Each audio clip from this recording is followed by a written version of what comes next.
ಇನ್ನು ತಿರುಪತಿ ಲಡ್ಡುವಿನಲ್ಲಿ ಪ್ರಾಣಿಗಳ ಕೊಬ್ಬು ಬಳಕೆಯಿಂದಾಗಿ ತಿಮ್ಮಪ್ಪನಿಗೆ ಅಪಚಾರವಾಗಿದೆ. ಹೀಗಾಗಿ ಪರಿಹಾರ ಕಾರ್ಯದಲ್ಲಿ ತೊಡಗಿರುವಂತಹ ಪಂಡಿತರು ಹಾಗೆ ಅರ್ಚಕರು ಇವತ್ತು 4 ಗಂಟೆಗಳ ಕಾಲ ಹೋಮ ಹವನ ಜೊತೆಗೆ ಶುದ್ಧೀಕರಣವನ್ನು ನೆರವೇರಿಸಿದ್ದಾರೆ.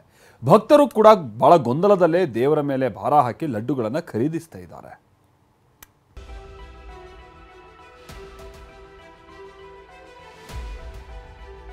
ತಿರುಪತಿ ಲಡ್ಡುನಲ್ಲಿ ಪ್ರಾಣಿಗಳ ಕೊಬ್ಬು ಬಳಸಿರೋ ವಿಚಾರ ಹೊರಬರ್ತಿದ್ದಂತೆ ಭಾರಿ ಸಂಚಲನ ಎದ್ದಿತು. ಕೋಟ್ಯಾಂತರ ಭಕ್ತರಲ್ಲಿ ಆತಂಕ ಮೂಡಿತು. ಸಸ್ಯಾಹಾರಿಗಳಲ್ಲಿ ಗೊಂದಲ ಮೂಡಿತು. ಈ ಎಲ್ಲ ಆತಂಕಗಳನ್ನ ದೂರ ಮಾಡಲು ಇವತ್ತು ತಿರುಮಲ ದೇಗುಲದಲ್ಲಿ ಶುದ್ಧೀಕರಣ ಹೋಮ ಹವನ ನಡೆದಿದೆ.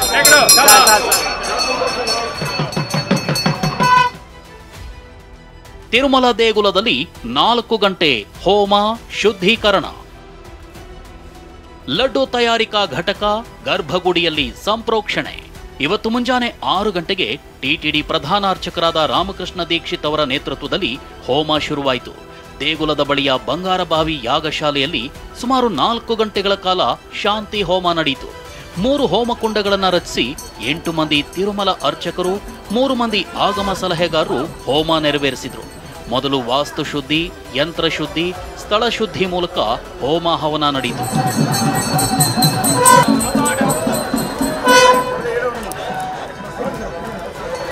ಇನ್ನು ಹೋಮದ ಬಳಿಕ ತಿಮ್ಮಪ್ಪನ ಗರ್ಭಗುಡಿ ಸೇರಿದಂತೆ ದೇವಾಲಯದ ಸುತ್ತಮುತ್ತ ಪಂಚಗವ್ಯ ಸಂಪ್ರೋಕ್ಷಣೆ ಮಾಡಲಾಯಿತು. ತುಪ್ಪ ಬಳಸ್ತಿದ್ದ ಜಾಗದಲ್ಲಿ ಅನ್ನಪ್ರಸಾದ ತಯಾರಾಗುವ ಸ್ಥಳ, ಲಡ್ಡು ತಯಾರಾಗುವ ಸ್ಥಳ ಸೇರಿದಂತೆ ದೇಗುಲದ ಆವರಣದಲ್ಲಿ ಪಂಚಗವ್ಯ ಸಂಪ್ರೋಕ್ಷಣೆ ಮಾಡಿದ್ರು.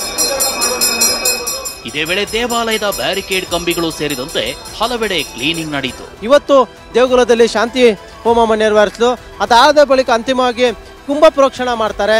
ಅಂದರೆ ಎಲ್ಲ ಕಡೆ ಎಲ್ಲೆಲ್ಲಿ ಈ ಒಂದು ತುಪ್ಪವನ್ನು ಬಳಸಲಾಗ್ತಾ ಇತ್ತು, ಅನ್ನಪ್ರಸಾದದಲ್ಲಿ ಬಳಸಲಾಗ್ತಾ ಇತ್ತು, ಜೊತೆಗೆ ಲಡ್ಡು ತಯಾರಿಕೆಯಲ್ಲಿ ಬಳಸಲಾಗ್ತಾ ಇತ್ತು, ಉಗ್ರಾಣದಲ್ಲಿ ಪದಾರ್ಥಗಳು ಏನೇನಿದ್ವು ಅಲ್ಲೆಲ್ಲವನ್ನೂ ಕೂಡ ಕುಂಭ ಪ್ರೋಕ್ಷಣ ಮಾಡ್ತಾರೆ. ಅದಕ್ಕೆ ಅಂತಿಮ ಪರಿವಿಧಿ ಅಂತಾರೆ. ಅಲ್ಲಿ ಮಾಡಿದ ತಕ್ಷಣ ಎಲ್ಲವೂ ಕೂಡ ಈ ಒಂದು ನಿವಾರಣೆ ಆಯಿತು ಅನ್ನೋ ನಿಟ್ಟಿನಲ್ಲಿ ಆ ಒಂದು ಕುಂಭ ಪ್ರೋಕ್ಷಣ ನೆರವೇರಿಸುವಂಥದ್ದು. ಎಲ್ಲ ಹೋಮ ಹವನದ ಬಳಿಕ ಕುಂಭ ಪ್ರೋಕ್ಷಣೆ ಮಾಡೋ ಮೂಲಕ ಶುದ್ಧೀಕರಣ ಮತ್ತು ಶಾಂತಿ ಹೋಮ ಮುಕ್ತಾಯಗೊಂಡಿತು. ಈ ವೇಳೆ TV9 ಜೊತೆ ಎಕ್ಸ್ಕ್ಲೂಸಿವ್ ಆಗಿ ಮಾತನಾಡಿದ ಪ್ರಧಾನ అర్చక రామకృష్ణ దీక్షిత్ భక్తులు ఆతంక పడో అగత్యవిಲ್ಲ ಅಂತ ಹೇಳಿದ್ರು. భక్తులు ఎలాంటి కన్ఫ్యూజు ఎలాంటి అపోహలు అవసరం లేదు. స్వామివారి ప్రసాదాలు గతంలో తీసుకున్న వాళ్ళు కూడా నిరభ్యంతరంగా ఎలాంటి సంకోచం లేకుండా పరిపూర్ణంగా ఏకాంత మనసుతోటి ఉండవచ్చు. ఎందుకంటే గతంలో ఆగస్టుకు ముందు ఈ నెయ్యి వాడడం జరిగింది. ఆ రిపోర్టు ఇప్పుడు మనకు వచ్చింది. దాని తర్వాత మనం పవిత్రోత్సవాలు 3 రోజుల పాటు వైభవంగా చేశాము. సంవత్సరంలో జరిగినటువంటి సమస్త దోషాలు పవిత్రోత్సవాలతోటి పూర్తి అవుతాయి. ఈ ద్రవ్యాలలో జరిగిన లోపాలు మనకి ఇవన్నీ తెలియకుండా జరిగే దోషాలు అది ఇప్పుడు తెలిసింది కాబట్టి మనం దాన్ని ఆ దోషం కూడా ఏమన్నా ఉంటే పూర్తి చేసుకోవడానికి ఈ యొక్క శాంతి హోమాన్ని వైభవంగా నిర్వహించడం జరిగింది. ಲಡ್ಡು ಗೊಂದಲ, ದೇವರ ಮೇಲೆ ಭಾರ ಹಾಕಿದ ಭಕ್ತರು.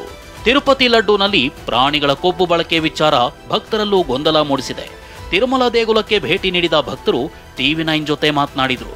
ಈ ವೇಳೆ ದೇವರ ಮೇಲೆ ಭಾರ ಹಾಕಿ ಪ್ರಸಾದ ಸ್ವೀಕರಿಸ್ತೀವಿ ಅಂತ ಹೇಳಿದ್ರು. ನಾವು ಕಣ್ಣಾರೆ ನೋಡಿಲ್ಲ, ಬಟ್ ನಿಮ್ಮ ಎದುರಿಗೆ ತಿಂತಾ ಇದೀವಿ, ಚೆನ್ನಾಗಿದೆ, ನಮ್ಗೆ ಅನ್ನಿಸ್ತಿದೆ.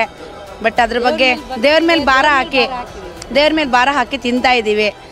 ಏನಾದರೂ ದೇವ್ರ ಮೇಲೇನೆ ಹಾಕ್ಬೇಕು ನಾವು ಇವಾಗ ಅಷ್ಟೇ. ಗೊಂದಲ ಆಗಿತ್ತು ಸರ್, ಬೇಸರನೂ ಆಗಿತ್ತು, ಹೆಂಗೆ ಅಂತ ಕಳವಳ ಇತ್ತು.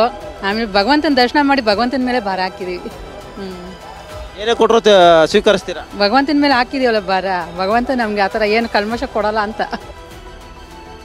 ಇಳಿಯಿತು ತಿರುಪತಿಗೆ ಬರುವವರ ಸಂಖ್ಯೆ. ಲಡ್ಡು ಎಫೆಕ್ಟಾ? ಲಡ್ಡು ವಿವಾದದ ಬೆನ್ನಲ್ಲೇ ತಿರುಪತಿಗೆ ಬರುವವರ ಸಂಖ್ಯೆ ಗಣನೀಯವಾಗಿ ಇಳಿಕೆ ಕಂಡಿದೆ. ಇದು ಲಡ್ಡು ಪ್ರಸಾದದ ಎಫೆಕ್ಟ್ ಅಂತ ಹೇಳಲಾಗ್ತಿದೆ. ಸ್ವಲ್ಪ ಮಟ್ಟಿಗೆ ಇಲ್ಲೂ ಭಕ್ತರ ಸಂಖ್ಯೆ ಕೂಡ ಕಡಿಮೆ ಆಗಿದೆ ಅಂತ ಹೇಳ್ಬೋದು. ಆದರೆ ಅದೊಂದೇ ಕಾರಣವಲ್ಲ, ಪಿತೃಪಕ್ಷದಿಂದಲೂ ಕಡಿಮೆ ಆಗಿದೆ ಅಂತ ಕೆಲವು ಭಕ್ತರು ಹೇಳ್ತಾ ಇದ್ದಾರೆ. ಲಡ್ಡು ವಿವಾದ, ಸಿಬಿಐ ತನಿಖೆಗೆ ಆಗ್ರಹ, ಸುಪ್ರೀಂಗೆ ಅರ್ಜಿ. ತಿರುಪತಿ ಲಡ್ಡು ವಿವಾದ ಕೋಟ್ಯಂತರ ಭಕ್ತರ ಮನಸ್ಸಿಗೆ ಘಾಸಿ ಮಾಡಿರೋದ್ರಿಂದ ಪ್ರಕರಣದ ತನಿಖೆಯನ್ನ ಸಿಬಿಐನಿಂದ ಅಥವಾ ಸುಪ್ರೀಂ ಕೋರ್ಟ್ ನ್ಯಾಯಾಧೀಶರ ನೇತೃತ್ವದಲ್ಲಿ ನಡೆಸಬೇಕು ಅಂತ ಅರ್ಜಿ ಸಲ್ಲಿಕೆಯಾಗಿದೆ. ಒಟ್ನಲ್ಲಿ ಲಡ್ಡು ವಿವಾದ ಶಾಂತಿ ಹೋಮದ ಮೂಲಕ ಶುದ್ಧೀಕರಣ ನಡೆದ್ರೆ ರಾಜಕೀಯ ನಾಯಕರಿಗೆ ಒಳ್ಳೆ ಆಹಾರವಾಗಿದೆ. ಶಿವರಾಜ್ ಕುಮಾರ್, TV9, ತಿರುಪತಿ.